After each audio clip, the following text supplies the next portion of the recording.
pertama tentang rencana pembangunan pesantren alam dan agrokultural markas syariat. Yang kedua adalah video tentang rencana pembangunan rumah sehat.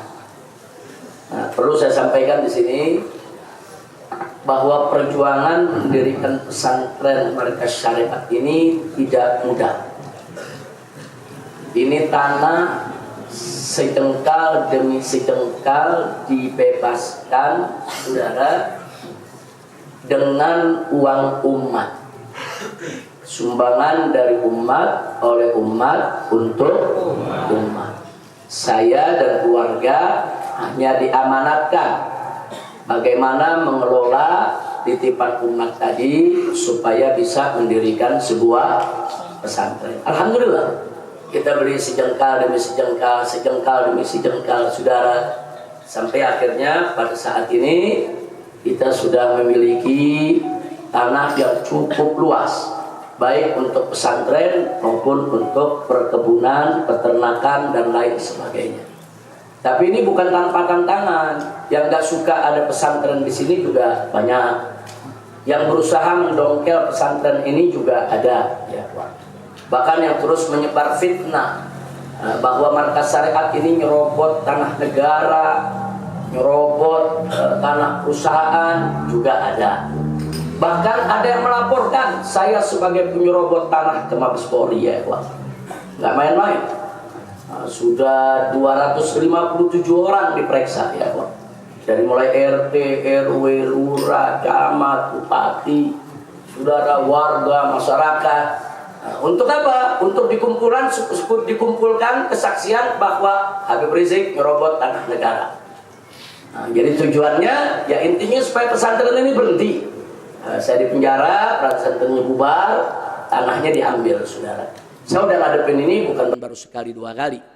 Kita sudah 13 dari 2013 sampai 2023. Kita sudah 10 tahun, saudara, kita berjuang. Jadi saya nggak pernah khawatir, takut dengan rongrongan semacam itu. Alhamdulillah, dengan pertolongan Allah Subhanahu Wa Taala, satu persatu kendala-kendala tersebut bisa teratasi. Alhamdulillah. Sehingga sampai hari ini pondok pesantren tetap berdiri, bahkan santrinya makin banyak, guru-gurunya juga makin luar biasa, kegiatan-kegiatannya juga makin sistematis, kurikulumnya juga saya lihat semakin bagus. Alhamdulillah. Tapi rongrongan itu belum berhenti, saudara.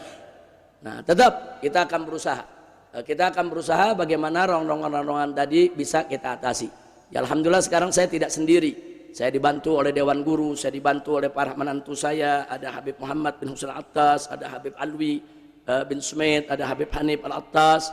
Kemudian ada Habib Muhammad bin Hadi Al-Habsyi, masih ada lagi Habib Irfan, belum lagi keponakan-keponakan saya, masih ada Habib Hamid bin Tahir Al-Hamid, ada Habib Abdullah Kamil, saudara, dan masih ada juga Kiai Asep Sofyan, ada Kiai Asep Jailani dan lain sebagainya.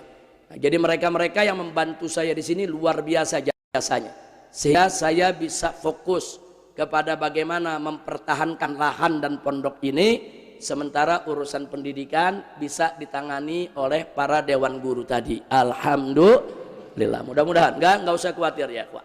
Nah, salah satu, kalau saya cerita terlalu panjang, salah satu yang menjadi persoalan ini yang kita mau bangun, yaitu rumah sehat.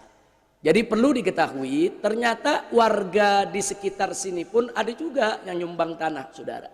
Seperti Dr. Ali Sehab yang punya Kansebu itu punya tanah 2 hektar lebih di tengah-tengah yang sekarang lagi dibangun wisata PT Eiger, saudara. Nah, itu beliau wakafkan untuk pondok pesantren. Nah, tiba-tiba ada pembangunan wisata, kita punya tanah tersebut, patoknya dicabut, tanahnya hilang, saudara. Nah, tentu, saudara, ini tantangan juga buat kita, nggak bisa.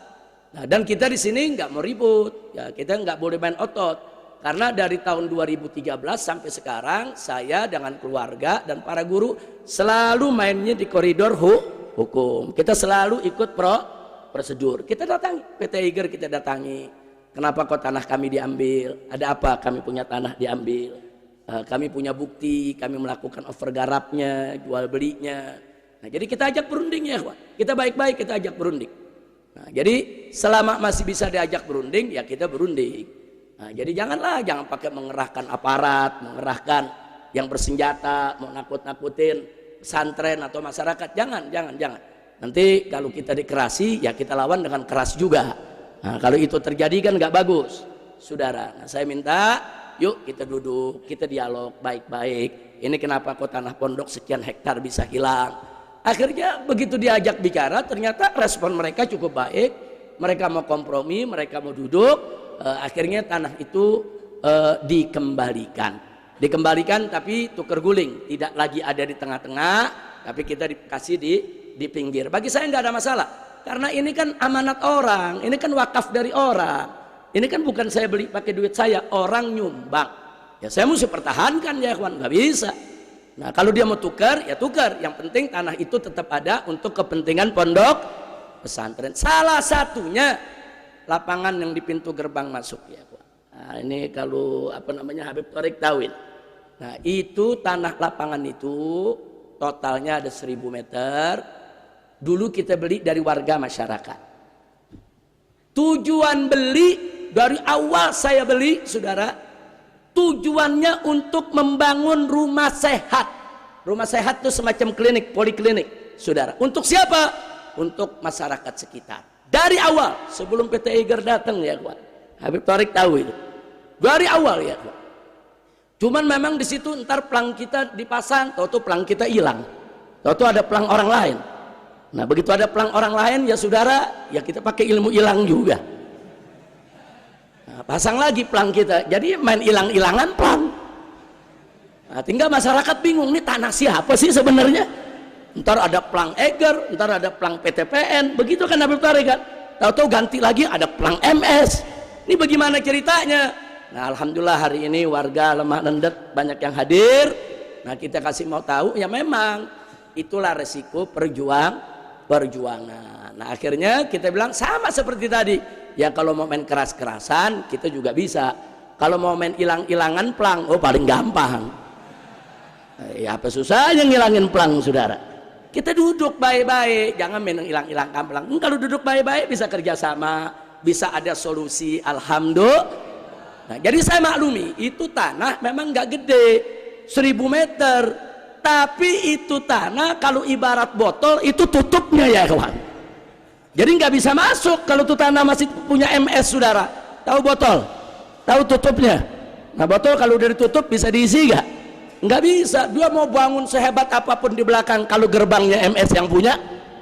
Jadi kita ajak, ayo kita dialog. Ternyata mereka terbuka buat dialog. Nah, kita dialog ini bagaimana? Saya bilang nggak apa-apa. Anda mau ambil lapangan itu boleh, tapi lapangan itu milik pesantren dan pesantren udah janji sama masyarakat mau dibangun rumah sehat. Nggak boleh dong kalau ente ambil begitu aja tahu-tahu rumah sehat nggak jadi.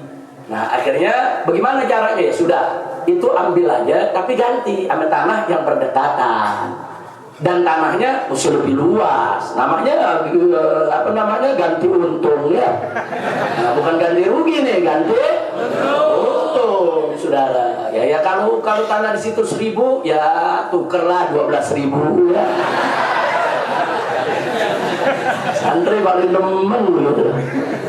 Kenapa saudara? Karena memang itu bukan untuk sekolah, bukan untuk rumah pribadi, untuk rumah sehat. Supaya masyarakat Lemah Lendet, masyarakat Pekancilan, masyarakat Sukagali, masyarakat Kuta dan lain sebagainya, kalau besok mau berobat jadi bisa berobat di situ. Dan nanti rumah sehatnya juga menerima BPJS.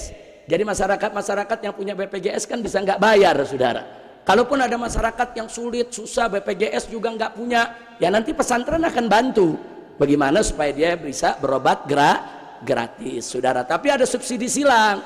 Kita buka juga untuk pemeliharaan orang-orang sakit stroke, mungkin dari Jakarta, dari mana, saudara, perlu dirawat. Nanti dirawat di sini, mereka bayar. Hasilnya ini untuk gratisnya buat masyarakat. masyarakat. Saya tanya, bagus tidak? Bagus tidak? Dukung tidak? Takbir. Nah, maka itu terus kita minta kepada mereka. Mereka udah mau bongkar, saya bilang jangan bongkar dulu, gantinya dulu dong. Nah, ini gantinya belum jadi udah bongkar, gimana ceritanya? Nah, akhirnya diganti posko, satu posko udah jadi, sekarang lagi dibikin posko lain. Saya minta bantuan dari masyarakat Lemah Nendet, Pekancilan, tolong ikut dijaga. Itu bukan PT Eger yang punya, itu milik pondok pesantren untuk masyarakat. Kira-kira jelas gak? Kalau yang punya PT Eger saya nggak ganggu, itu urusan mereka. Mereka mau bisnis, mereka mau wisata. Kalau mereka punya masalah dengan masyarakat, ya dari dulu saya udah sampaikan sama Habib Thorik, ya kalau punya masalah dengan masyarakat duduk aja berunding, nggak usah ribut, nggak usah ngerain tentara, ngerain polisi, mau ngapain? Masyarakat nggak takut dengan itu semua, betul? Duduk berunding, musyawarah, bagus tidak? Bagus tidak? Nah, silakan masyarakat. Apa sih maunya masyarakat? Oh, masyarakat dengan pondok pesantren maunya supaya wisatanya nanti jangan ada wisata haram, begitu dong. Supaya wisatanya yang halal. Silakan, nggak ada masalah, saudara. Kemudian masyarakat umpamanya nanti pengen, jadi berkesempatan juga dong masyarakat untuk bisa membuka lapangan kerja, saudara. Contohnya kalau mereka nanti mau bikin pasar, yang namanya wisata kan ribuan orang datang akan belanja. Nah, beri kesempatan kepada masyarakat setempat untuk UMKM, untuk home produksi, punya dagangan sendiri, bisa dagang di tempat wisata tersebut. Bagus tidak? Bagus tidak? Takbir. Nah, jadi saya cuma mau garis bawahi, ya MS tidak nutup pintu. Kita kerjasama dengan TNGP, Taman Nasional Gunung Gede Pangrango. Kami kerjasama juga dengan PTPN, karena kan hak gunanya kan ada di PTPN. Kami kerjasama juga dengan PT Eger, ya karena surat untuk pembangunannya kan mereka yang punya hak, saudara. Kalau kita ini cuma punya hak garap, saudara. Kita kerjasama, tapi sekali lagi itu bukan milik Eger, itu bukan milik PTPN, saudara, tapi itu milik umat. Kira-kira jelas tidak? Nah, tolong nanti Habib Thorik sampaikan ini kepada masyarakat semua di sekitar situ, itu milik masyarakat, tolong dijaga. Nah, dijaga. Nah, jadi sampai saat ini masih ada pertemuan-pertemuan, pembicaraan bagaimana supaya program rumah sakit tersebut bisa berhasil, insya Allah. Bahkan belakangan, kalau tadinya kita Eger tegang-tegangan, hilang-hilangan, saudara. Nah, tegang-tegangan, ribut. Tapi belakangan enggak. Justru kami jadi harmonis, kami jadi kerjasama. Bahkan mereka mau bantu kita, kita katakan selama bantuannya halal dan tidak mengikat, tidak menyusahkan masyarakat, silakan. Nah, kita welcome, siapa aja mau bantu, saudara. Tapi saya nyatakan di sini, dibantu atau tidak dibantu oleh PTPN, dibantu atau tidak dibantu oleh Eger, markas syariat pondok pesantren ini tetap akan terus berjuang bersama masyarakat agar rumah sehat di Lemah Nendet bisa berdiri, insya Allah. Setuju tidak? Setuju tidak? Takbir. Sallu ala Nabi.